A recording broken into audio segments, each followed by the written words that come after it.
Hello, everyone. Welcome to Bible Talk with Amery.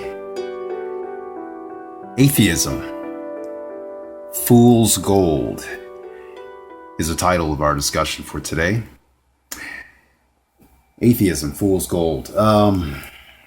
It seems like atheism, everywhere you turn, someone's an atheist. We have popular TV shows such as The Big Bang Theory. And atheism seems to be the new, well, it's not new anymore, but it seems to be the trend that just keeps growing and growing. But what does atheism really mean? And are people truly atheist, or are they just irreligious? The first thing I'd like to do is I'd like to actually look at the construct of the word atheism. The prefix a means without, and theos, Theos, is referring to God. And when you put them together, it simply means without God. But there's something that's a little bit worrying about today's atheist, and I'll get into that. But first, I want to ask the question: why is it so popular? Now, I've done my bit of speculation, and you'll do yours, and we may have different conclusions, but for the sake of this show, I'd like to share with you a few of my thoughts as to why atheism is so popular. I think, number one, I think most of atheism is most of what we see in today's modern Western atheists, and I draw the distinction because there are people in the East who are, in fact, genuine atheists. And when I mean genuine, I mean they really do believe there is no God. Actually, a better term might be agnostic for them. But there are, in fact, people who aren't sure if there is a God or not, and they would be properly classified as being agnostic. But back to the West, there's a form of atheism which is highly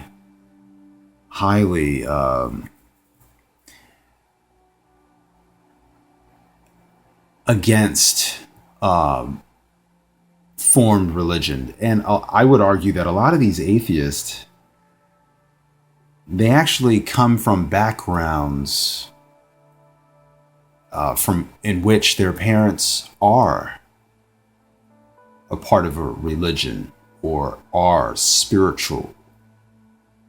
And if we wanted to break it down to its common denominator, they are theist. They do believe in a God. Some of the world's most famous atheists and past atheists have come from religious homes. The name that comes to mind is Anthony Flew. Anthony Flew, is, I believe his father was a minister. He became an atheist, a champion atheist at that. And towards the end of his life, he ended up becoming a theist. He ended up renouncing atheism. What was it that he saw? Anthony Flew, one of the most renowned atheists. So why is atheism popular these days? Well, there's a few things I could point to. One would be what's happening with the educational system. We have a school system which teaches the Big Bang and theories, man-made theories that collide with Christian teachings and teachings of theism, whether it's Islam, whether it's Judaism, whether it's any religion, whether it's Hinduism, any religion, every religion, or let me be safe and say most religions have a Genesis story. They have a creation account. Most of them have a view of the afterlife. Some of them focus on salvation, the need for salvation. They recognize the issues of the world. And a lot of atheists come from homes where they have families that believe. So why do people become atheists? Well, I think the foundation is laid with what they learn in school. They're not taught to question Christianity per se, but once you're taught by a teacher who may or may not be smarter than your mom and dad, or their mothers and fathers, when you're being taught that the world was created by a Big Bang, a literal Big Bang, rather than a literal creator, an intelligent designer and creator, it does things to you. It may not shake your faith in the beginning, but it certainly wears on you. I had a friend that became atheist in college. He studied. He was doing some science courses, and I believe he went into political science, and now he's a lawyer. But I remember after he did, I believe it was biology and a few courses, and he read some material by Darwin, he started to doubt. And that doubt led him to eventually abandon his faith as a Christian. Now, another trend in the emergence or the proliferation of atheism is pop culture. We have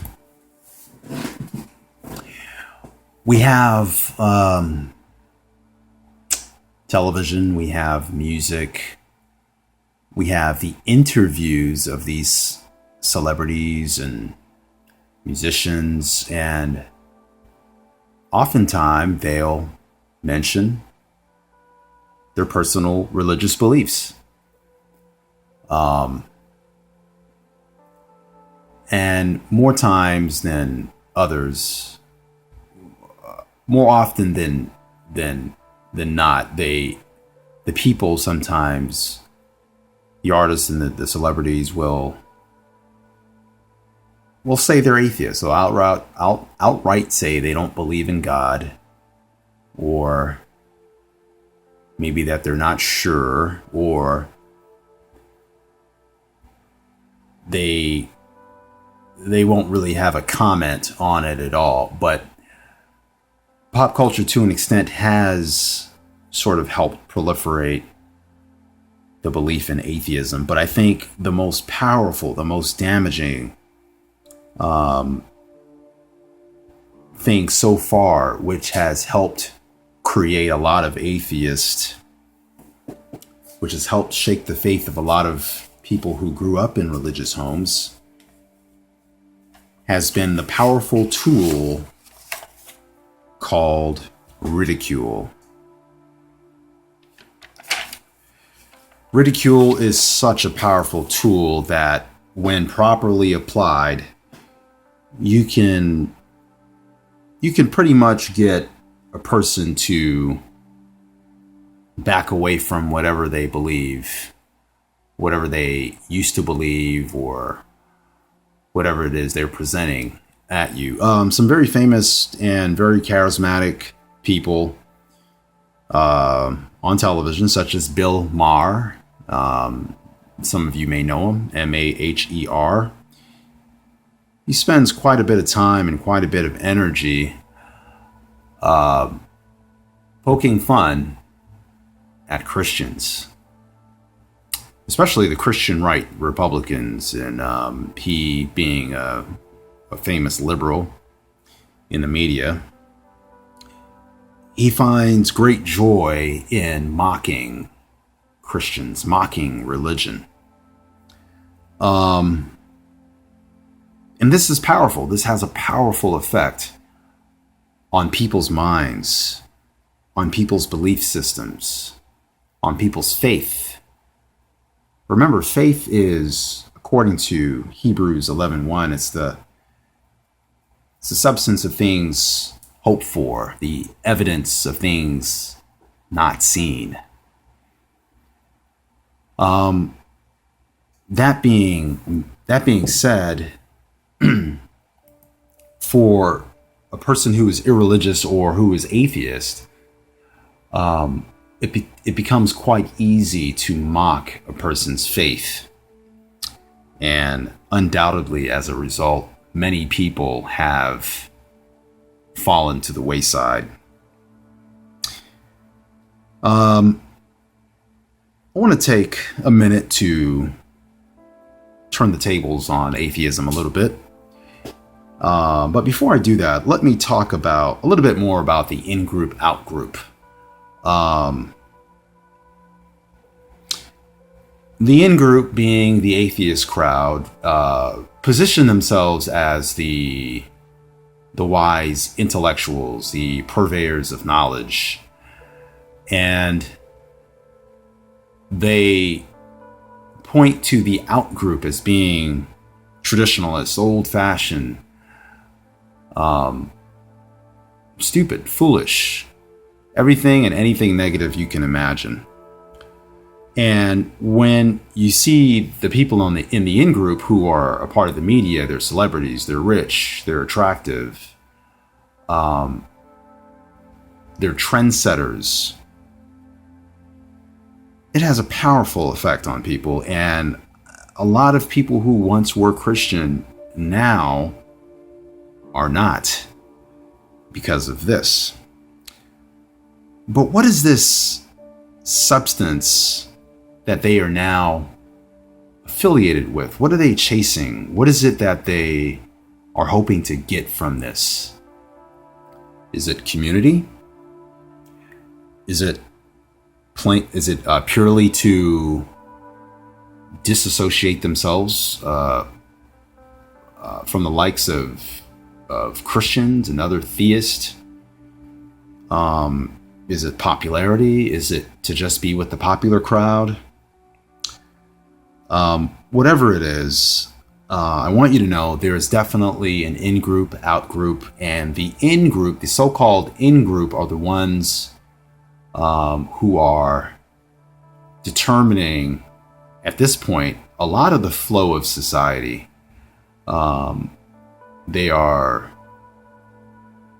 Society is definitely moving in a different direction because of atheism. Atheism is pushing back against traditional Christian values that are in society. In American society, we have on our money, in God we trust. And this is offensive to atheists because we're supposed to have a separate existence from state. Religion and state are supposed to be separate per the Constitution, which is correct. And it does, and it should, for a person who's an atheist, feel a little bit uncomfortable to be in a country which Christians are attempting to, I guess, push Christian beliefs and Christian-based laws into society. And maybe American society hasn't done its absolute best in separating church and state, and we should, but it doesn't mean that we should forget about our Christian roots just because some people decide to be atheist or become atheist. So let me first take the opportunity to I want to challenge a few points of atheism. I'm not going to get too deeply into it, but there are a few things within atheism that are extremely disturbing, and a lot of it is just in the name itself, and I'll explain that. To claim that one is an atheist, or that to boldly claim that there is no God, in my opinion, is a very arrogant position to hold. Why do I say this?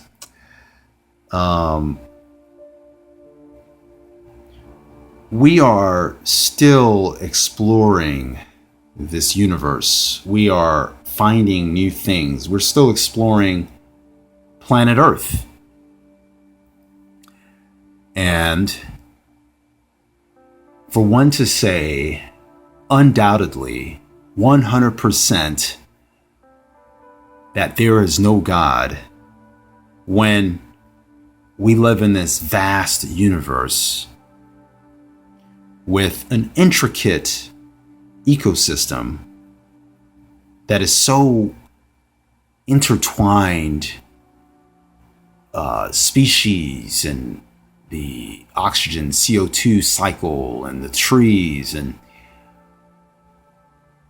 when there's so much purpose in Earth, and there's so much purpose in life, and so much beauty, and so much that is unexplained, an explanation, a rash explanation, in fact, one that merely assigns chance to what we see and what we breathe and what we are and what we experience around us, it seems a bit rash. It seems a bit arrogant.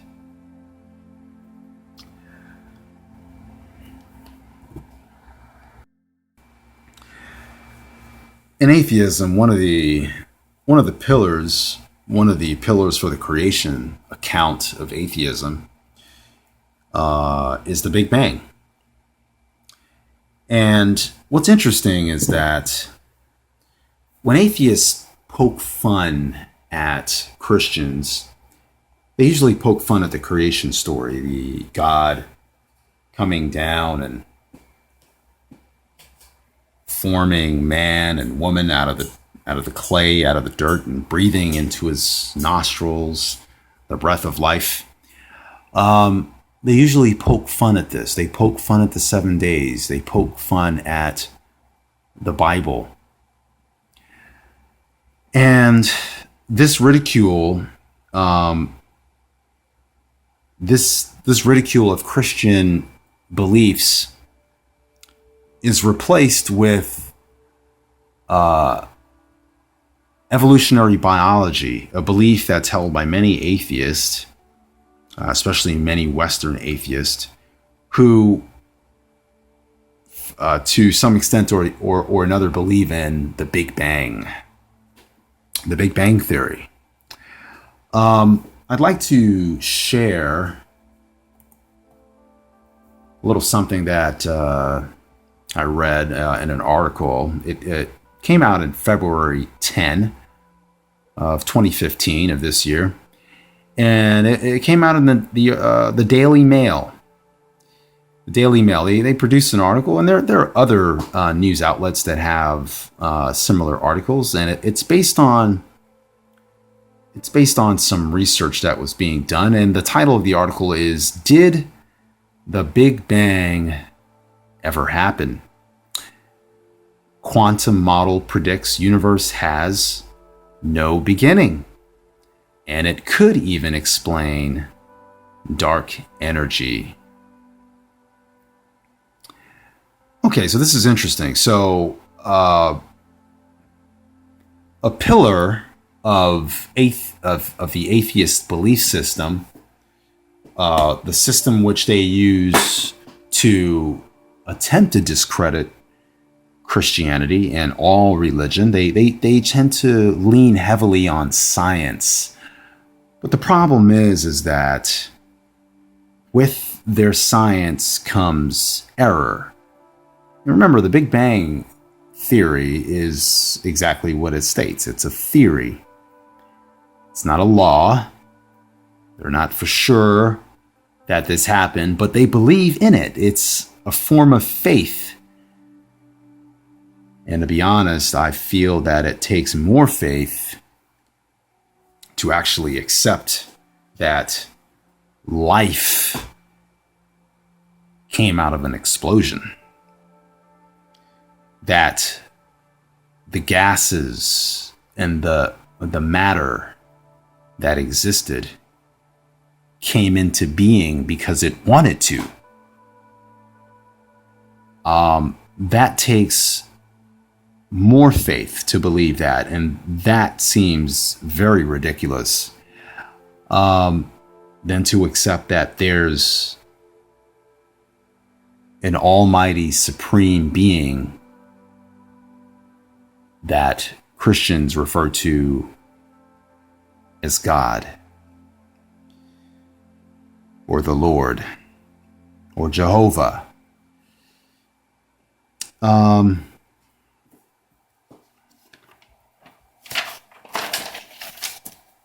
So, I think it takes more faith to actually believe in some of the things that the evolutionary biologist and the atheist accept.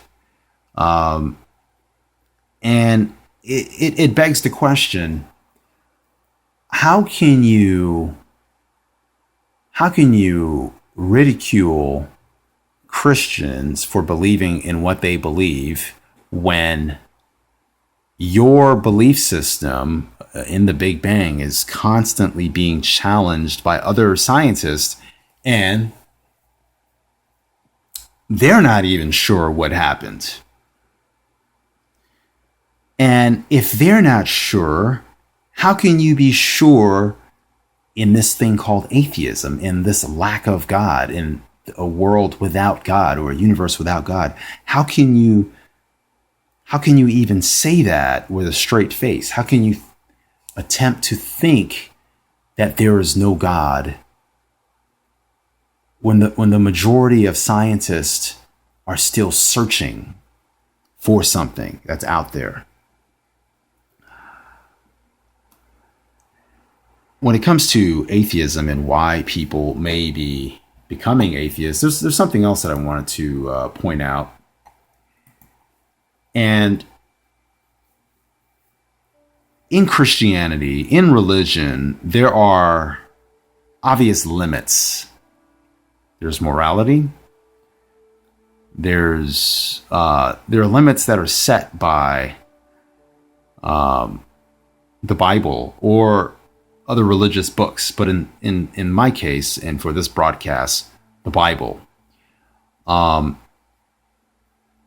very frankly, some people take issue with some of these boundaries. And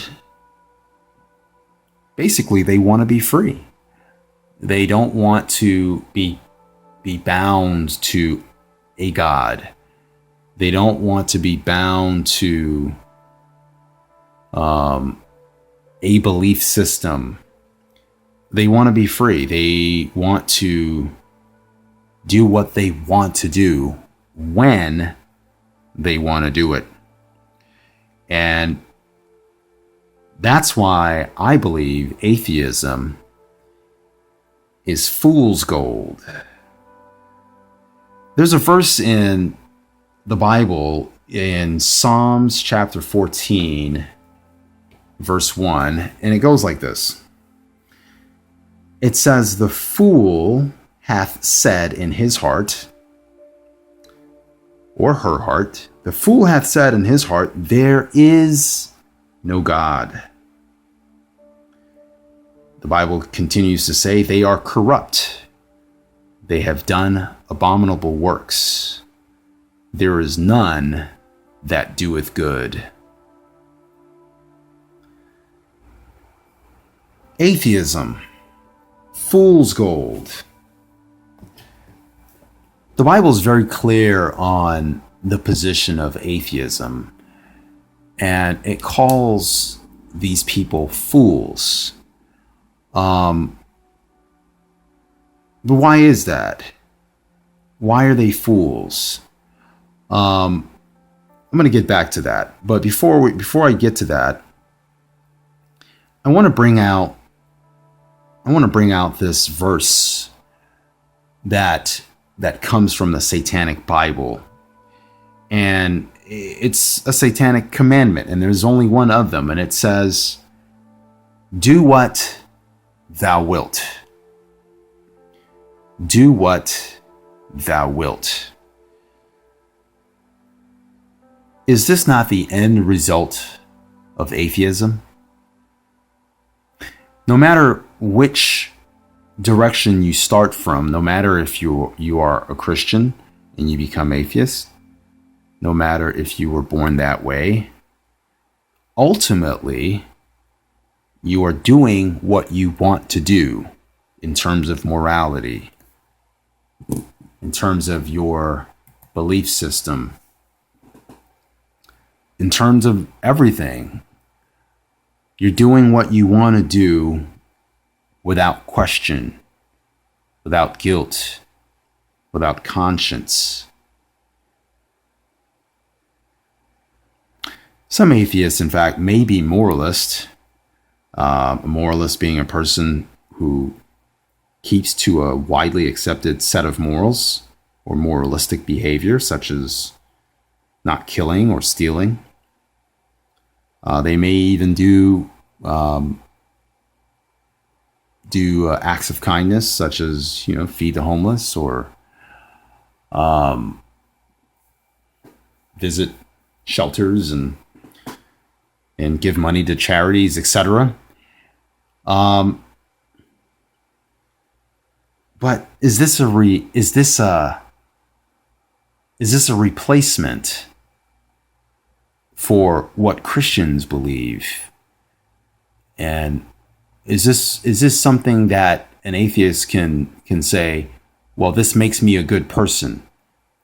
Is this a replacement for what Christians believe, and that following God's commandments makes you a good person? Believing in Jesus makes you a good person.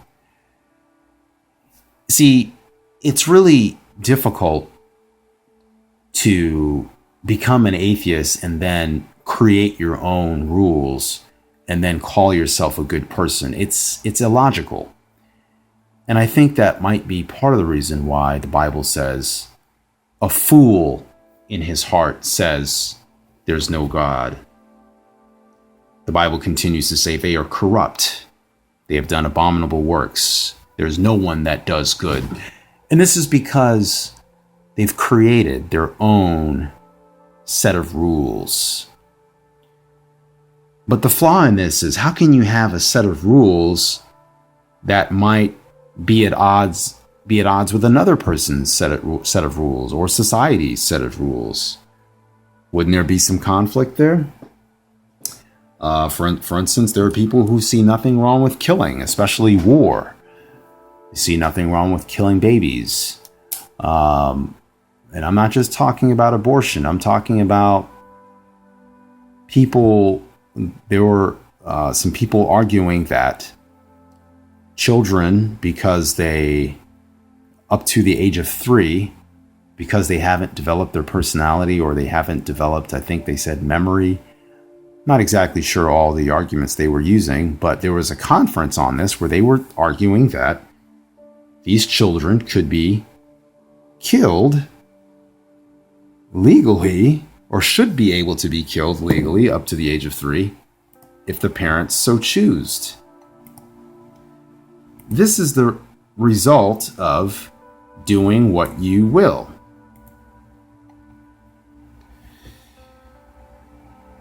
I'll ask the question, is it wise to compare yourself with yourself? How can one have growth? How can one measure themselves against themselves? How would you know how tall you were? How would you know how good you were? This is the problem with the do what you wilt culture, do what thou wilt. This is the problem with atheism. It's fool's gold. It looks good, but it's fraught with problems.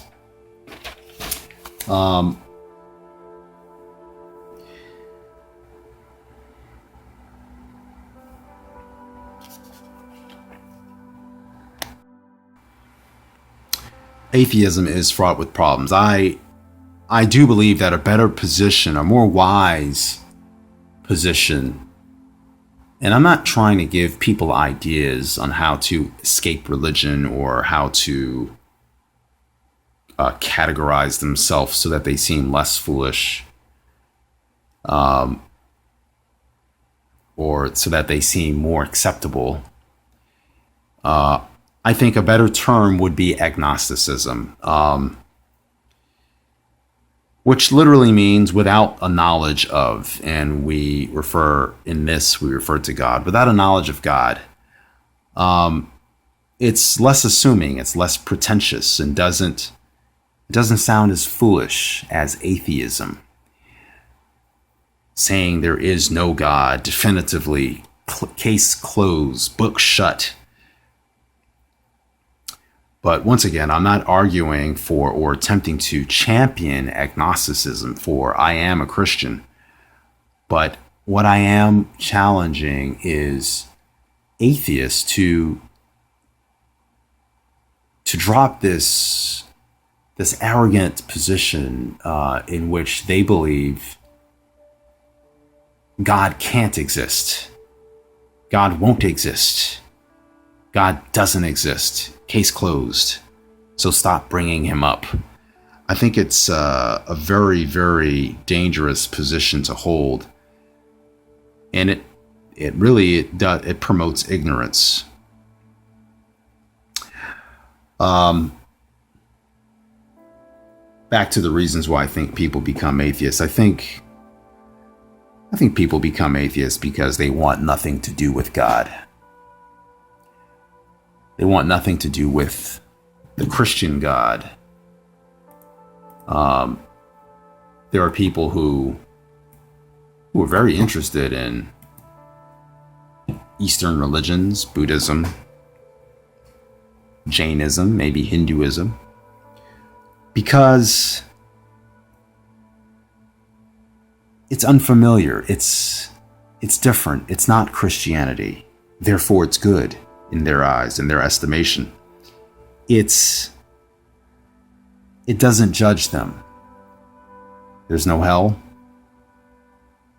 There may be an afterlife, but it may involve reincarnation. But who cares?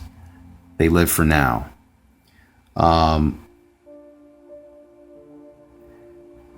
I firmly believe that a lot of people just want nothing to do with God. They want nothing to do with the Christian God. People these days are more interested in pleasure.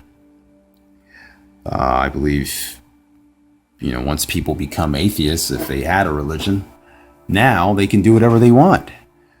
They can have all the drugs and pleasure and sex that one can have, and they can have it without the guilt that Christianity brings, that religion might bring. Atheism, in a way, is a mental fog that allows people to dismiss God, morality, logic, really. And it allows the believer, as ironic as that sounds, to be free. But are they truly free? I've met people overseas who were raised in a secular, non-religious context, who truly in their heart believed there was no God. And they weren't hostile towards Christianity or to hearing about God. They were more agnostic, but they were sort of a soft atheist. They weren't as hostile as a lot of Western atheists are. A lot of Western atheists are very hostile and hateful towards Christianity.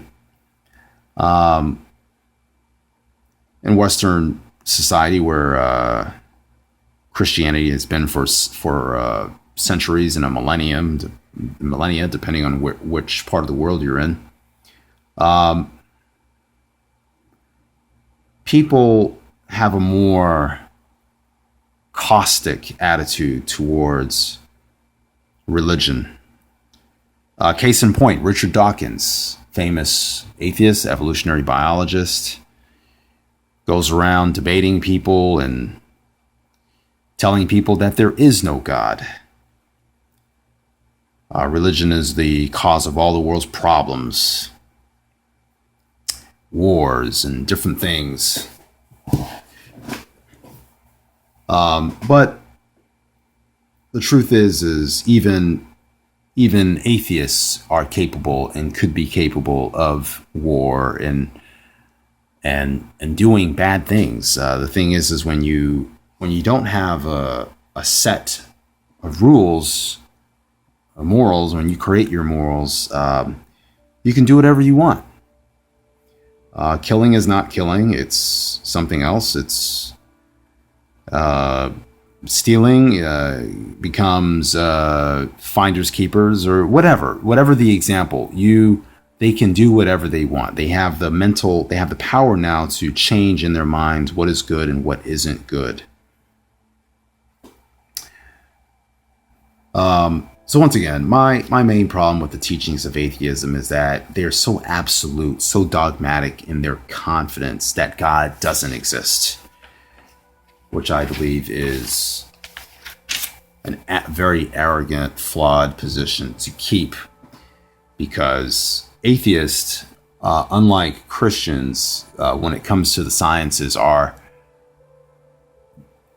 searching much more deeply for the meaning of life, whereas Christians have and understand the meaning of life and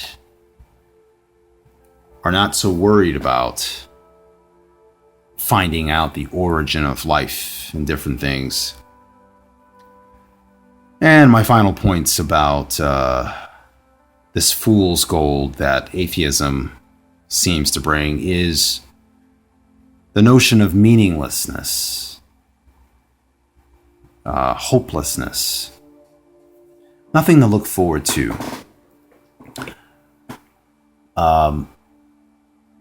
Scientists have long discussed the presence of a God spot in the brain, in everyone's brain, a place where they believe God actually communicates with us there. Possibly lives there. It's a place where, but an atheist who is searching for something, yet so willing to overlook Christianity, with its creation story and its stories, which are founded in fact. We've got historical facts to back up a lot of what's in the Bible.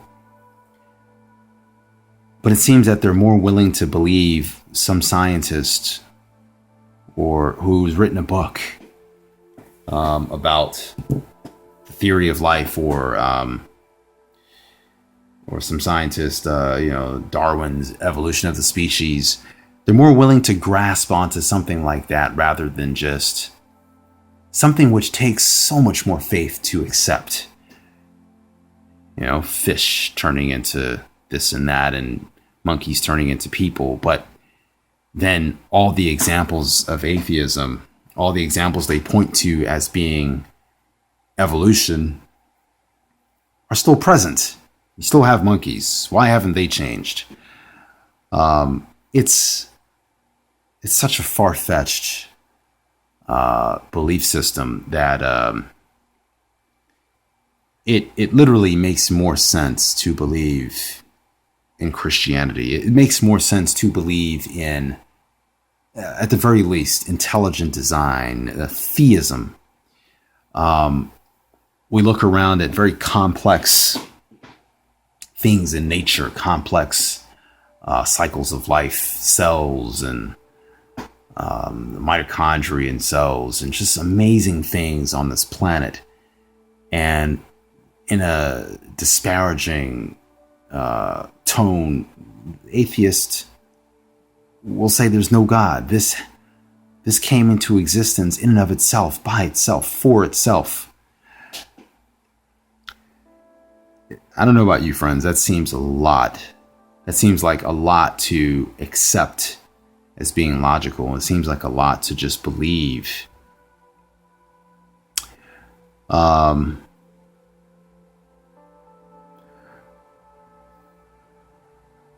thing I want to bring out is, I saw this recently. This is interesting. Just developing this last point of meaninglessness and hopelessness in the atheist's existence. Atheists are forming churches. I found this extremely interesting. Atheists are forming churches. Example, the Huffington Post in the religion section posted an article October 1st, 2014. And the title of the article is "The Number of Sunday Assemblies or Atheist Churches More Than Doubled Over One Weekend." If you read the article or watch the video, there are these Sunday assemblies popping up in Europe, America, New Zealand. And it's giving these atheists a sense of meaning, a sense of purpose, togetherness, community, something that Christianity has long championed and believed in and promoted through the scriptures. We have, once again, I'll refer to Richard Dawkins. We have Richard Dawkins, who sort of is like an evangelist for atheism. He's a champion evangelist. He spreads atheism. He goes around debating different theists, whether they be pastors or professors or imams or gurus. He debates them, hoping to show them the way. This sounds strangely familiar, doesn't it? We have atheists meeting on Sunday for church or for an assembly. That's growing. And they're playing music. They're singing songs. They're together. They're eating together. They're forming communities. They have their evangelist, Richard Dawkins. I read also a couple of years ago about atheists going on a road tour with a camper van or an RV and spreading the message of atheism. Do you see what I see? Do you see what's happening? Atheism is becoming a religion. And I would argue that it's becoming a religion to combat meaninglessness, hopelessness, loneliness. Typical atheists these days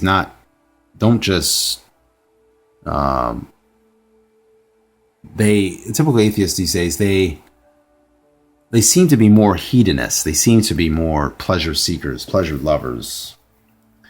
And that's how they get their satisfaction in life.